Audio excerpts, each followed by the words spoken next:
Olha, nós estamos aqui a fazer conexões improváveis. Conexões improváveis. Que é a tal palavra que falávamos há pouco. Exatamente.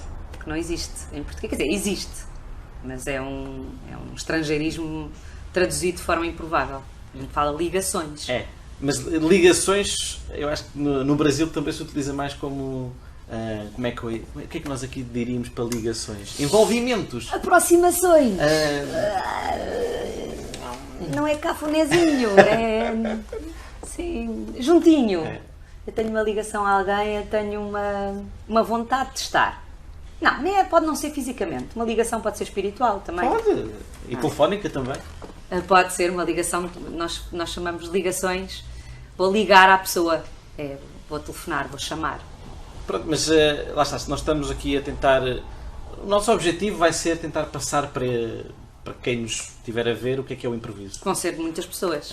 O que é que nós fazemos, porque nós improvisamos constantemente, como agora, não temos guião para esta entrevista, estamos aí, e acho que é um bocado esse o espírito, não é? É, e não é só para esta entrevista que não temos guião, é para o palco, porque quando subimos a palco para fazer qualquer um dos nossos espetáculos, não temos nada combinado.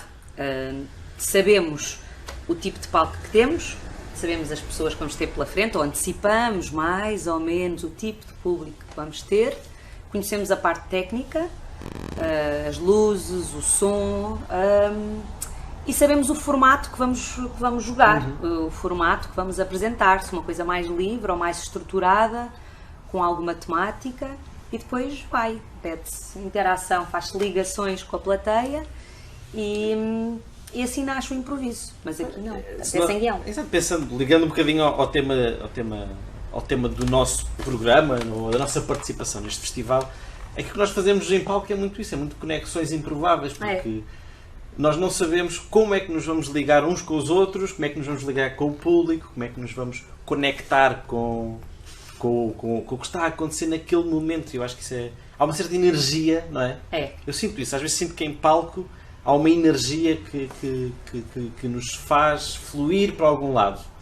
Por isso é que as pessoas ficam às vezes um bocadinho surpreendidas quando nós dizemos que não temos nada, porque é um grande risco. É um grande risco deixar-te ir pelo flow, pela energia, por aquilo que te aconteceu naquele dia, por aquilo que te aconteceu aquela semana, e pôr também muito do que tu estás a fazer na mão do outro. Mas é um risco controlado para quem é improvisador profissional, que é o que é a nossa prática e nós somos atores profissionais. E então temos a escola do saber trabalhar o corpo, a voz, o movimento, e depois em cima disso tiramos aquela camada segura que fazíamos antigamente exclusivamente, que era esperar que alguém nos guiasse, um diretor, um realizador, um encenador, o nome é diferente no Brasil, não é encenador, é... Diretor? O diretor. E então, eu sempre ouvi muito isso com peças clássicas, olha Marta, agora já ensaiámos, já está aqui o figurino, está aqui o cenário, está aqui os adereços, está tudo marcado, está tudo memorizado, as falas, está tudo na cabeça, a peça está pronta. E nós aprendemos com o improviso que a peça nunca está pronta, mesmo uma peça com guião, ela é vivida e transformada todos os dias, mesmo que se tenha a cumprir à risca o texto. Isto se calhar leva-nos logo ao primeiro tema do que vai ser estas conversas, que é o improviso. E a nossa ideia ao longo destes vídeos, de diferentes formatos, falando, com lives, de diferentes maneiras, é passar um pouco o que é a nossa experiência enquanto improváveis, um grupo de improviso português, na área já há muitos anos. O que é que a gente faz? Onde é que a gente esbarra? Onde é que a gente sentiu, se calhar, dificuldades de vez em quando? Onde é que a gente se diverte? E como é que se faz improviso? E há uma terceira voz que não é divina, não é divina. Eu acho que somos improváveis, nós podemos só apresentar-nos um bocadinho. Eu sou o Gonçalo. Eu sou a Marta. E eu sou o Pedro, que estava aqui a estudar os ângulos da câmara para isto. E há uma coisa engraçada que hoje temos uma plateia espetacular. Nós estamos num sítio em Lisboa que amamos, que é uma espécie de... É uma antiga fábrica, um antigo depósito de armas, de armamento, convertido num espaço cultural. É assim Portugal é assim. É. Pegamos nas armas e convertemos em cultura. Aliás, a nossa revolução foi assim, não é? Conseguimos uma coisa tão feia, que é um canudo, uma arma, com uma flor com um cravo vermelho, ficar bem bonito. Então este espaço chama-se Fábrica do Braço de Prata, e cada sala, estamos na livraria, na biblioteca, e temos um espectador que está a amar o nosso discurso. Eu vou mostrar. Mas está doido. Aqui está. Eu não sei o nome do gato, mas podemos chamá-lo... Conexão. Pode ser o Conexão. Connections. O Connections. Ou podemos chamá-lo Del Close. Quem era Del Close, Pedro? Olha, senta aqui, vem cá. Espera. Passa para aqui. Estás aí a dropping. Já estamos a soltar assim vários temas para os episódios que se seguem. Estás a ver? Não, estás muito branco. O que é que te aconteceu? São os fones. Não está a nevar em Lisboa, são os fones. É verdade, o Del Close é considerado por nós e pelos improvisadores globais o pai do improviso moderno, porque o Del Close basicamente transformou aquilo que já existia, que eram jogos de improviso com regras mais virados para comédia, e transformou a técnica de improviso numa forma de fazer teatro, uma peça de teatro completa, e ser uma reflexão sobre um tema dado pela plateia. Mas um dia vamos explicar o que é o longo formato de improviso e o curto formato, e só por si já dá um episódio. Isso ajuda um bocadinho a ir encontrar uma ideia que ainda é um bocadinho difícil das pessoas perceberem, que há uma diferença muito clara entre o que é o improviso e o que é o stand-up comedy, ok? Muitas vezes que a gente fala, somos improvisadores ou fazemos improviso, duas ideias acontecem de imediato. É associarem exclusivamente a comédia, como o Pedro está agora a falar. Isso não é certo? Não é certo. Pode ser e deve ser cómico. É como o teatro. Porque é que o teatro já não se... Quando se fala em teatro não se pensa necessariamente em comédia. Exatamente. E, no entanto, também quando começou... Mas, por exemplo, em termos percentuais, quanto é que acham que do improviso que se faz no mundo inteiro, quanto é que acham que é de comédia? De comédia pura e dura, do início ao fim, se calhar para aí 80%. Mas a questão é, há todo as pessoas também têm para nós é difícil contacto. Dizer, nós sabemos que nós somos ao contrário. Mas como andamos muito nos festivais em que se explora outro tipo de improviso, mas sim, provavelmente são 80% de grupos a fazer jogos cómicos. Mas isso não está errado. Isso não está errado. A questão é só perceber-se que, de facto, em relação ao improviso, há esta ideia de quem conhece, é colar exclusivamente à comédia, e a comédia é difícil, é gira de fazer, mas sempre foi vista um bocadinho como o parente pobre do teatro, até a ser reconhecido. Até me faz lembrar o nome da Rosa, sabes?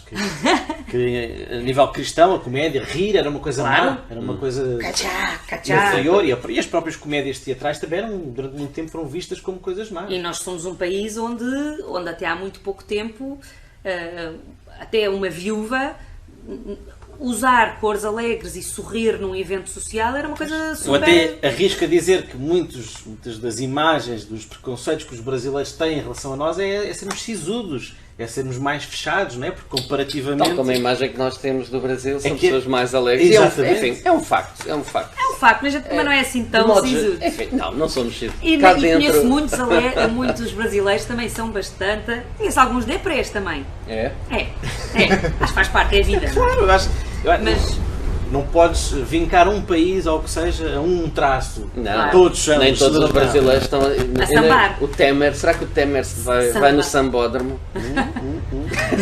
Será que rebola a bunda? Eu acho que Lula certamente.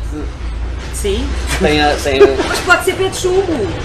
Pode ser pé de chumbo, não é? Mas tem um ar folião, não sei. Sim, mas ser folião não significa ser bom bailarino. Assim como ser um bom ator de teatro clássico não é forçoso que seja um bom improvisador, ok? Isso é um episódio só a falar para ir. Pegando só naquilo que eu estava só a falar, portanto, não é forçoso que improviso seja comédia, e improvisar não é desenrascar, não é fazer à balda, não é fazer sem preparação. A gente não prepara o conteúdo, a gente prepara a forma. A gente ginastica a cabeça para não bloquear com o que quer que seja o estímulo. Seja um estímulo do público, seja um estímulo dos colegas, da luz, da música que está a ser criada no momento. E isso é verdadeiramente o improviso. O improviso é esta capacidade que temos todos.